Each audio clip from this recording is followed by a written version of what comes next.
Hello dear students and hello everyone out there. इस समय मैं अपने स्टूडेंट जय मिश्रा के साथ हूं, जिन्होंने नीट 2022 में काफ़ी अच्छा परफॉर्म किया है। इनके टोटल मार्क्स आउट ऑफ 720 672 हैं, जिसमें फिजिक्स में इन्होंने एक तरह से इतिहास रच दिया है।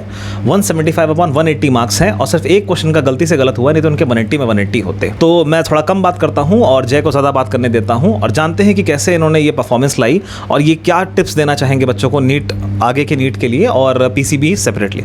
जय, over to you. Thank you very much sir.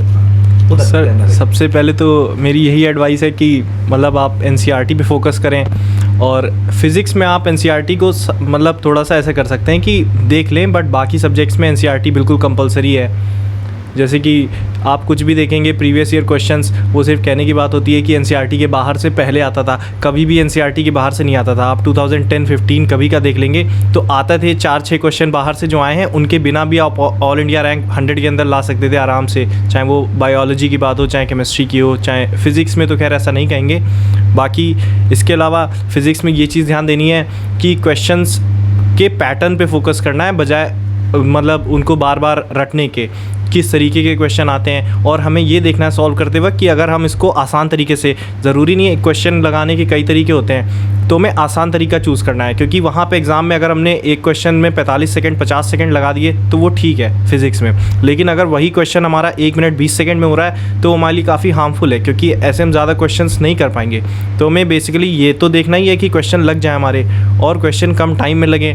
तो इसके लिए भी मतलब काफ़ी क्वेश्चंस प्रैक्टिस करना ज़रूरी है, काफ़ी वेराइटी के क्वेश्चंस, जैसे कि सर अपने लेके आते थे कहीं भी क्वेश्चन बैंक जो हम लोग को क्लास में कराते रहते हैं और वगैरह वगैरह। तो बेसिकली फ़िज़िक्स में तो इसी चीज़ का ध्यान रखना है कि क्वेश्चंस हर वैरायटी के करने हैं, लेकिन बहुत ज़्यादा टफ़ भी नहीं करने हैं। क्योंकि अगर आप देखेंगे तो बहुत ज़्यादा टफ़ क्वेश्चंस ऐसे फ़िज़िक्स की नीट में आते नहीं हैं। जो टफ़ लग रहा है वो इस वजह से क्योंकि वो बहुत ही ज़्यादा बेसिक कॉन्सेप्ट बेस्ड है। कोई चीज़ अगर बहुत ज़्यादा बेसिक कॉन्सेप्ट से भी पूछ ली जाती है तो वो भी कभी कभी टफ़ लगने लगती है अगर ना पढ़ी गई हो सही से। तो मेरा यही फ़िज़िक्स में यही सजेशन है कि आप बेसिक क्वेश्चंस करिए और देखिए कि क्वेश्चन सही टाइम पे हो रहे हैं, क्योंकि वहाँ टाइम मैनेजमेंट सबसे बड़ा एक तरीके से एनिमी होता है हमारा। तो ये सब वहाँ पे देख के चलना है। और इसके अलावा बायोलॉजी में एनसीईआरटी के बाहर कुछ भी नहीं पढ़ना है, कुछ भी, क्योंकि एनसीईआरटी ही मेन है। हमें कोशिश करनी है एनसीईआरटी की लाइन बाय लाइन समझने की, मतलब रटने से वहाँ कुछ भी नहीं होने वाला है। जैसे इस बार देखा होगा आप लोगों ने लैकोपेरॉन वाला क्वेश्चन आया था, तो ये सब चीज़ें ध्यान रखनी है कि एनसीईआरटी तो लाइन बाय लाइन समझनी है। मतलब ग्राफ, फिगर्स जो भी दिया हुआ है एनसीईआरटी में, जिसकी एनसीईआरटी पुरानी है तो वो पीछे अपेंडिक्स में सप्लीमेंट्री मटेरियल भी देखे, जिसकी नई है उसमें तो सप्लीमेंट्री मटेरियल ऐड हो जाएगा, जिसकी पुरानी है उसको सप्लीमेंट्री मटेरियल भी देखना चाहिए। प्लस एनसीईआरटी का मतलब सिर्फ वो एक एनसीईआरटी की बुक नहीं होती है जो मिली, उसके अलावा एनसीईआरटी एग्जाम्पलर होती है। एनसीईआरटी एग्जाम्पलर फिज़िक्स बहुत इंपॉर्टेंट है, जिसमें मतलब काफ़ी सारे ऐसे क्वेश्चंस होते हैं जो प्रीवियस ईयर में पूछे गए हैं एग्जाम्पलर से डायरेक्ट उठा के बिना वैल्यूज़ चेंज किए हुए। एनसीईआरटी एग्जाम्पल्स बहुत इंपॉर्टेंट हैं फिज़िक्स और केमिस्ट्री में। इसके अलावा बस यही चीज़ का ध्यान रखना है कि बहुत मुश्किल सवाल के पीछे नहीं भागना है, हमें प्रीवियस 7 to 8 ईयर्स का ट्रेंड देखना है। यहाँ पर मैं ये कहना चाहूँगा कि जय ज़्यादातर जो है क्लासरूम में स्टार्टिंग में जो है जो टफ़ क्वेश्चन है उनकी तरफ ज़्यादा भागते थे, फिर लास्ट में थोड़ा सा इन्होंने पैटर्न के अकॉर्डिंग सेट किया। ये चीज़ थोड़ी सी मैं बताना चाह रहा था आपको कि स्टार्टिंग में काफ़ी ज़्यादा टफ़ के पीछे ये IIT एडवांस के ये थोड़ा रहते थे। हाँ, तो मतलब वही है कि अगर आपकी इच्छा है या मतलब आपकी तैयारी पहले से थोड़ी है, मतलब बेसिक कॉन्सेप्ट्स आपको पता है, तो आप ये मान के चलिए दिसंबर तक आपके पास टाइम होता है, नवंबर दिसंबर तक, कि आप सारे एक्सपेरिमेंट कर सकते हैं, कि टेस्ट में देख सकते हो OMR कैसे भरनी है, वो तरह तरह के तरीके ट्राई कर सकते हैं, जैसे एक एक करके भरनी है या एक पेज के एक सारे क्वेश्चन एक साथ भर लिए, इस तरीके से वो सब एक्सपेरिमेंट। ये मैं तब के हिसाब से बता रहा हूँ उस टाइमलाइन में जब पेपर मई में हो जाए आपका।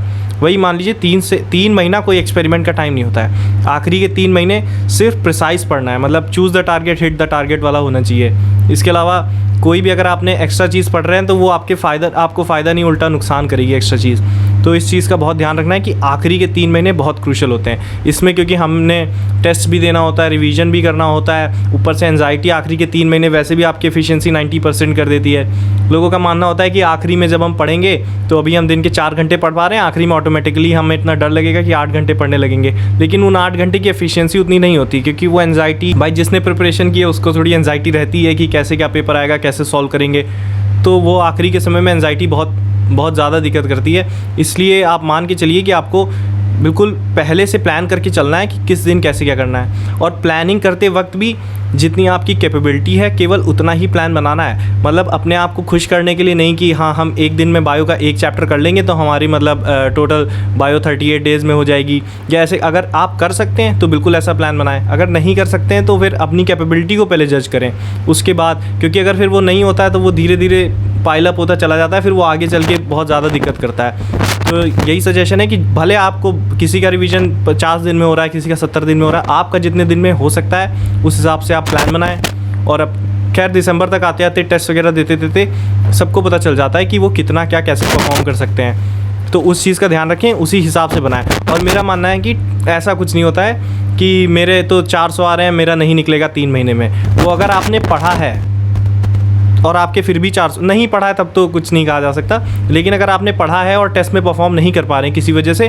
तो सबसे पहले उस इशू को ढूंढिए कि क्यों नहीं परफॉर्म कर पा रहे हैं, क्योंकि वो सबसे इंपॉर्टेंट होता है, अपनी गलती ढूंढना। और ये भी बहुत बड़ी बात है कि पेपर में गलतियाँ आप कर लें वो अच्छी बात है, मतलब जो कोचिंग वगैरह में होते हैं क्लास में प्रिपरेशन के दौरान, क्योंकि फिर वो एक बार गलती अगर आपने नोट डाउन कर ली तो उसके चांसेस कम रहते हैं कि वो गलती आप एग्ज़ाम में भी दोबारा करेंगे।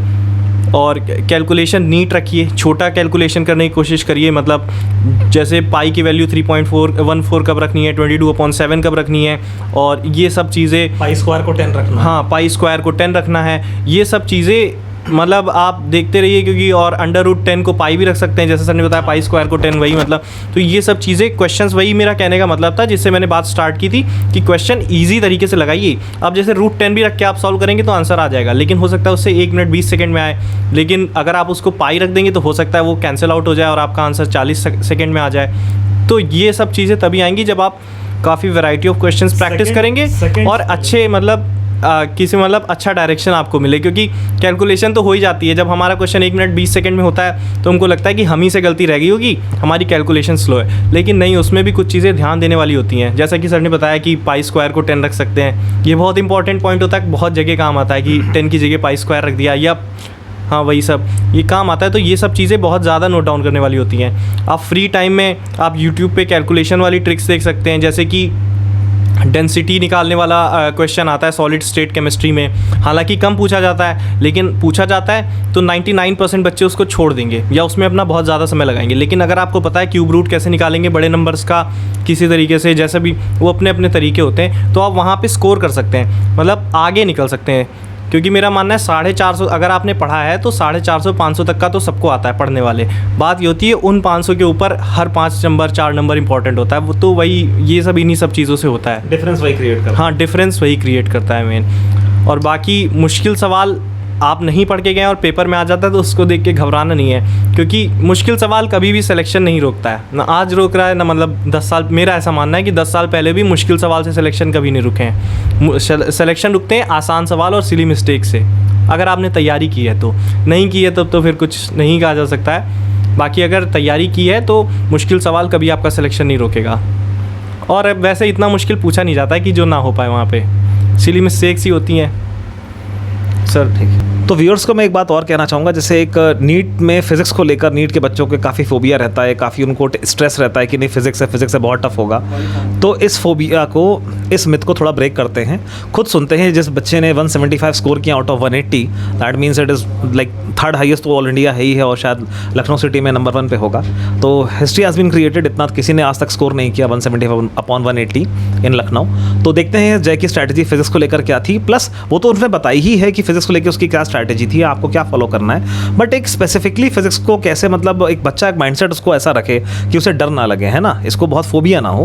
तो थोड़ा सा वो डर आप थोड़ा सा कम करिए, ये बस मैं कहना चाह रहा था। तो सर देखिए, ऐसा है कि फ़िज़िक्स में डर किस वजह से लगता है, क्योंकि हम ये मान के चलते हैं कि फ़िज़िक्स बहुत टफ़ है। तो पहले तो हमें प्रॉब्लम को, इसको ख़त्म करने के लिए हमें प्रॉब्लम को पहले विजुअलाइज़ करना पड़ेगा। उसके लिए हमें बेसिक पता होना चाहिए, जैसे सिर्फ फ्रिक्शन का फॉर्मूला पता होने से कुछ नहीं होता है।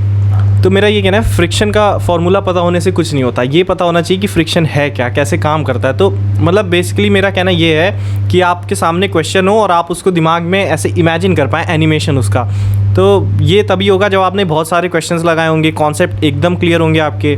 और कॉन्सेप्ट में भी फिज़िक्स में ऐसा रहता है कि बहुत सारे मतलब जो आप आगे का चैप्टर पढ़ रहे हैं उसमें पिछले चैप्टर के बहुत सारे कॉन्सेप्ट्स यूज़ होते हैं। तो मेरा ये मानना है कि कोई भी चैप्टर वो छोड़े ना, भले वो बहुत बच्चे क्या करते हैं, डायमेंशनल एनालिसिस, मेजरमेंट्स और ये सब छोड़ देते हैं, तो ये सब आगे चल के बहुत दिक्कत बन जाता है। लेकिन ये सब नहीं छोड़ना है। जैसे मतलब मेरा मानना है जो best way to study physics तो वो वही है कि एनसीईआरटी में जिस ऑर्डर में दिया हुआ है जो चैप्टर, उसी ऑर्डर में आप 1 2 3 वैसे ही पढ़ते चलें। तो बेसिकली उसमें ये होता है कि आपके पुराने कॉन्सेप्ट इतने स्ट्रॉन्ग होते जाते हैं कि आपको नए में कोई दिक्कत नहीं आती है। जैसे किसी ने ग्रेविटेशन पढ़ रखा है तो उसको आगे के चैप्टर्स में बहुत हेल्प होगी। जैसे इलेक्ट्रोस्टैट्स में उसका पोटेंशियल वगैरह का फॉर्मूला उसको पहले से थोड़ा थोड़ा याद रहेगा, तो इलेक्ट्रोस्टैट्स पढ़ते वक्त रिवीजन हो जाएगा उसका।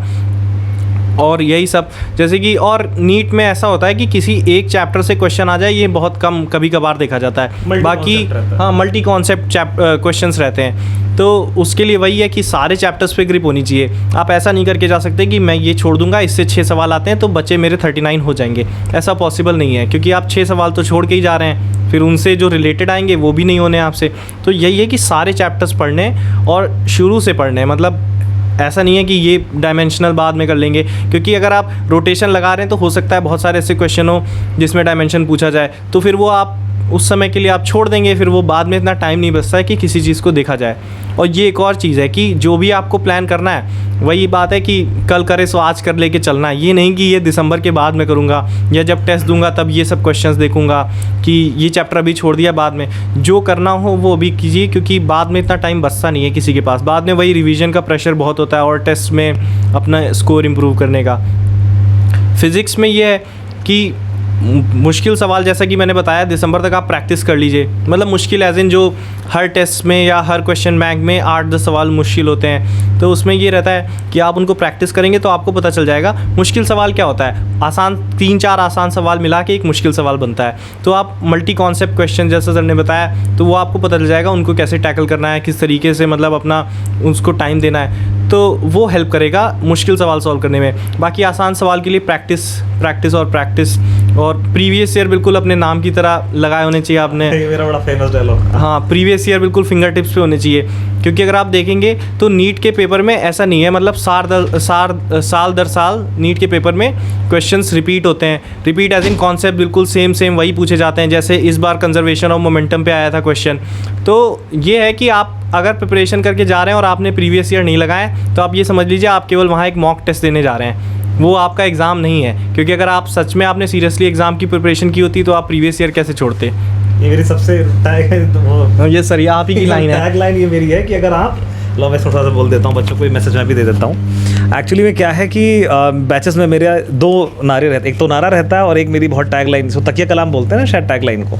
तो एक नारा तो मेरा ये रहता है नीट के स्टूडेंट्स के लिए कि बायो से आसान फिजिक्स है, ठीक है ना। और वो लगती भी है 1-2 महीने बाद बच्चों को। बायो से आसान हो जाती है ना, हो जाती है। देखिए बायो से आसान इसलिए हो जाती है, बायो आखिरी में मतलब वही है जिसने शुरू में मतलब 6-7 रिवीजन कर लिए फेब मार्च तक। उसके बाद बायो में क्वेश्चंस और टेस्ट में गलतियां देखने में बायो में समय आदमी कम दे पाता है। तो बायो आखिरी चल के सबसे ज़्यादा बायो में ही डर लगता है, क्योंकि हम बायो को मतलब बेसिकली नीट वालों का बायो एक स्ट्रॉन्ग सब्जेक्ट रहता है फिजिक्स केमिस्ट्री के कंपैरिजन में। तो हम ये मान के चलते 360 में 350 एम करके चलते हैं। फिजिक्स में ऐसा बहुत कम होता है क्योंकि बच्चा 180 में 160 एम करके चले। सब यही सोचते हैं कि 150 फिजिक्स में आ जाएं, 160 तक केमिस्ट्री में आ जाएं और 330 बायोलॉजी में आ जाएं, 330-50 तो मतलब अच्छा स्कोर बन जाए। लेकिन दिक्कत ये होती है ना कि 350 हम एम तो कर लेते 360 में, लेकिन उन 350 के लिए ये मान के चलिए कि जनवरी तक आपकी बायो पूरी ख़त्म हो जानी चाहिए, और नहीं हुई तो वो नहीं अचीव कर पाते हैं, क्योंकि मुश्किल हो जाता है बाद में इतना सब रिवाइज़ करना। तो यही होता है कि बायो इसीलिए मुश्किल पड़ जाती है, क्योंकि वो बहुत 38 चैप्टर्स हैं बायो में, बड़े बड़े भी हैं छोटे छोटे भी हैं, तो बायो इसलिए ज़्यादा मुश्किल पड़ जाती है। फिजिक्स में क्या है, आपने पढ़ रखा है, सवाल आपने लगाए हैं। एक और इम्पॉर्टेंट पॉइंट होता है कि जब आप सवाल लगा रहे हैं तो जो मान के चलिए आपने 2 बार प्रीवियस ईयर लगाया है, तो जो पहली बार क्वेश्चन फंसा था उसको आप किसी तरीके से हाईलाइट कर लें, सर्कल कर लें, जो भी, तो आप अगली बार ताकि ध्यान दे पाएँ उस पर कि ये पिछली बार नहीं हुआ था एक बार में, या इसका सॉल्यूशन देखना पड़ा था, या सर से कंसल्ट करना पड़ा था। तो उससे आपको आसानी से पता चल जाएगा कि किस तरीके के प्रॉब्लम्स आपके फंस रहे हैं। इससे रिवीजन में भी टाइम कम लगेगा। लेकिन बायो में ऐसा नहीं है। बायो में तो आप एनसीईआरटी की लाइन नहीं मार्क कर सकते कि ये समझ में नहीं आया था पिछली बार। बायो आपको पूरी ही पढ़नी है, और जैसा बताया था लाइन बाय लाइन पढ़नी है। बायो में अगर कहीं पे कोई कार्टून भी बना तो उसके बारे में भी आपको पूरा नॉलेज होनी चाहिए, जैसे एंटीबॉडी का डायग्राम वगैरह वगैरह, कितने डाइसल्फाइड ब्रिज होते हैं, तो सब देखना पड़ता है बायो में। इसीलिए बायो मुश्किल पड़ जाती है, क्योंकि बहुत ज़्यादा सिलेबस है बायो का। वही मैं तो हमेशा से नीट के जो भी मेरे स्टूडेंट्स हैं उनको ये बताता रहता हूँ कि बायो से आसान फिजिक्स होती है, पता नहीं उन्हें बायो क्यों आसान लगती है, लेकिन ये क्लियर जो है अभी जय ने कर दिया। दूसरा, प्रीवियस ईयर्स पे जो बात अभी जय ने बोली थी है ना, वो मेरा एक बहुत ही फिक्स एक स्लोगन रहा है हमेशा क्लास में कि अगर आपने प्रीवियस ईयर्स सारी तैयारी के बाद, मैंने आपने अच्छे से क्लासेस करी हैं, आपने सारे मॉड्यूल्स लगाए हैं, DPPs लगाई हैं, आपने टेस्ट भी बहुत दिए हैं, लेकिन प्रीवियस ईयर्स जो हैं वो एक तरह से आपका आप जो पूरी आपकी प्रिपरेशन है उसको वो अलाइन करते हैं पेपर पैटर्न के साथ। बिना पैटर्न के आप कोई पेपर क्रैक नहीं कर सकते, है ना।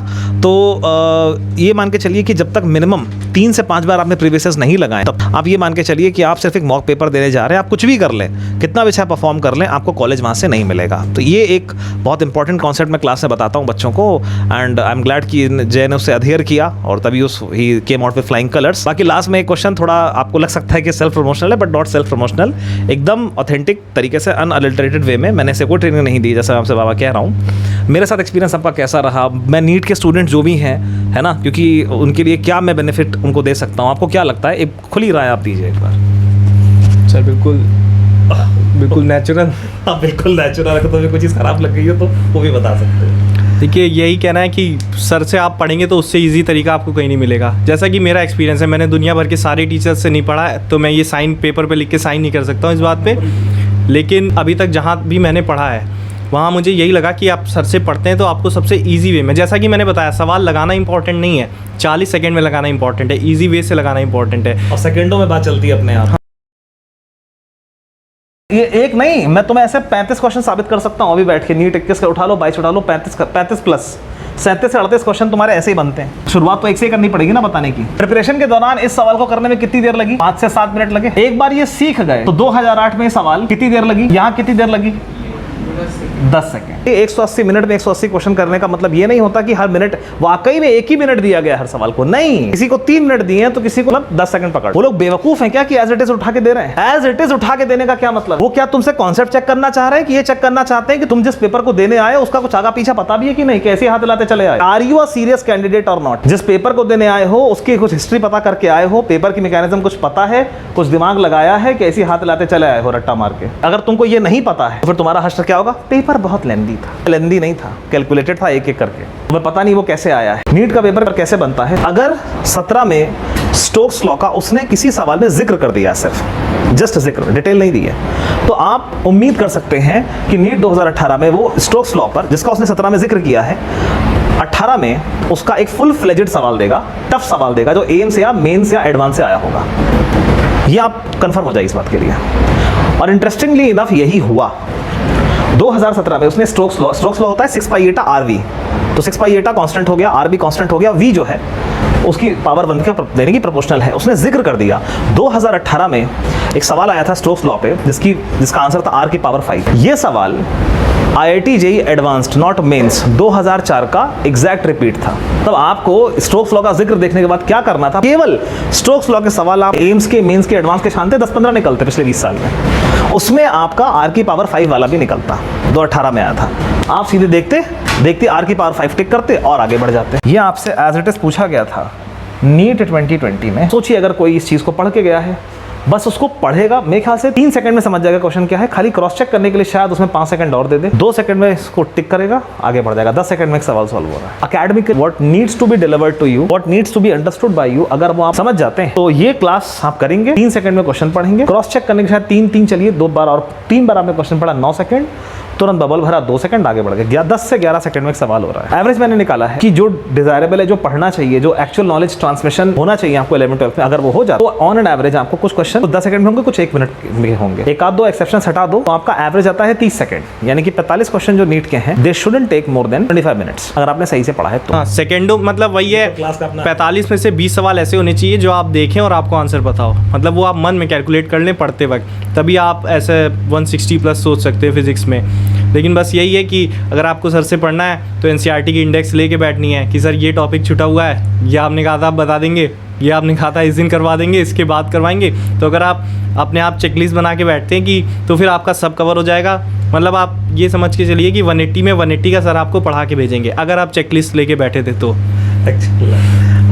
उन्हें एक्चुअली क्या है कि ये बात सही है, थोड़ा सा मुझे स्टूडेंट्स थोड़ा टोकते रहे तो अच्छा रहता है, क्योंकि मैं थोड़ा मैं फ्लो में रहता हूँ। बाकी ये है कि 180 का पूरा रहता ही है। तो अभी वीडियो बहुत लंबा ना चला जाए, तो इसीलिए इसको मैं यहीं अभी रोकता हूँ वीडियो को। बाकी इसके बाद हम लोग और भी कुछ टॉक्स करेंगे, Q&As करेंगे आपको गाइड करने के लिए, है ना। लास्ट बस मैं इतना ही कहना चाहूँगा, it may sound self promotional but ये है नहीं। जैसा एक होता है कि एक ऑल इंडिया लेवल पर एक प्रॉपर नेशनल लेवल पर पढ़ाना, एक स्टैंडर्ड, जिसको सही वर्ड है कि स्टैंडर्ड कंटेक्स्ट को पढ़ाना, स्टैंडर्ड टेक्स्ट को पढ़ाना, तो उसका जो एक रिजल्ट होता है, उसका नतीजा क्या होता है, अगर उसको अधीर किया जाए तो वो आप देख रहे हैं कि 175/180 that is 3rd highest in India. और इसको मैं थोड़ा बोस्ट नहीं कर रहा, बस मैं इतना आप लोग से कहना चाह रहा हूँ कि हाँ भाई, जय ने मेरा साथ दिया तो आज वो ही came out with flying colours, और सबसे ज़्यादा फिजिक्स में ही उनके आए हैं, ठीक है ना। जैसा कि मेरा मानना है कि हाँ भाई, अगर फिजिक्स समझ में आ जाए तो उससे आसान कोई सब्जेक्ट नहीं है। तो अगर मेरा साथ कोई भी स्टूडेंट देगा तो जाहिर सी बात है कि वो फिजिक्स में उसको कोई दिक्कत तो नहीं होनी है। Okay, thank you, bye. तुम भी बाय करो। Thank you everyone, bye bye.